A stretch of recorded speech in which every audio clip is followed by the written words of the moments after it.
This is an audio description of the painting White and Yellow by artist Marlow Moss, made in 1935. Moss produced abstract artworks based on mathematical systems and proportions. This work measures just over 62 centimetres high and 40 wide. It is a collage using oil paint, string and cut-out canvas. It is mounted on a canvas which stands about a centimetre proud of a roughly painted white wooden frame. This canvas hangs inside a deep white box frame, which is glazed. The work is mostly an off-white colour, with one small rectangle of yellow in the bottom left corner. White and Yellow is one of the earliest works Moss made with string and canvas. The work is strikingly geometrical. All angles are right angles, and lines and elements within the design are parallel with the edges of the base canvas and with each other. The base canvas is painted white. A heavily textured piece of canvas is cut like an uppercase letter T laid on its side. It is also painted white and is overlaid onto the base. This shape covers the right-hand side of the canvas from top to bottom, extending over a quarter of the width. About halfway down, it extends out to the left, across the full width of the main canvas. It leaves a wide strip of underlying canvas exposed across the top and bottom of the work. This overlaid piece is dissected vertically and horizontally by lengths of wire-like string, less than 1 millimetre wide. The string has a darker colour and slight metallic sheen. One string runs vertically from top to bottom, a few centimetres in from the left edge. It cuts cleanly through the overlaid piece. Further strings subdivide the composition into rectangles and squares.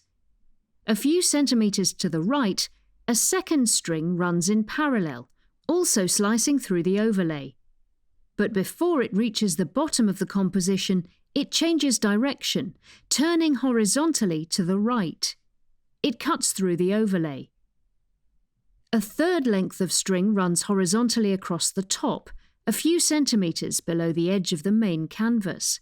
However, this time it disappears behind the overlaid shape. A fourth line outlines the vertical inner edge of the T-shaped overlay. It disappears where the shape extends out to the left and reappears towards the bottom of the canvas. Finally, a short line runs horizontally from the left. It crosses the first vertical string and ends at the second, framing the top of the painted yellow rectangle in the lower left section. On the bottom right, under the overhang of the canvas, are small markings in amber paint. While the layout has a mathematical precision, the three-dimensional nature of the work changes with light and viewing position. The dark strings can suggest either an outline of a shape, an edge or shadow. It has been suggested that Moss developed this relief technique to achieve a linear composition without having to use any black. Moss felt that black hampered the expression of light. And while this composition is a construction of lines, none of them are drawn or painted.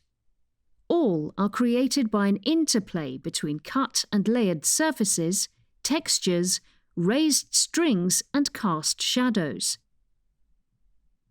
Writing about their work in 1949, Moss said it was constructed on a very simple principle, a geometrical figure, sometimes broken, sometimes cut, sometimes divided, sometimes subdivided, until the relation of the lines to each other produce an aesthetic emotion. Moss suggests that the works can to a certain extent be compared to music. One considers the lines in these drawings as sounds, note or chord progressions, and the geometrical figure as the musical key. Music is the art of combining sounds with a view to beauty of form. This work aims at beauty of form by coordinating form and line on the plane. Moss lived and worked between Paris and Cornwall. An influential figure for a younger generation of British artists, Moss's contribution to mid-20th century abstract art has only recently gained wider recognition. This audio description was written by vocalised describer Claire LeMay and recorded by Chandrika Chevli.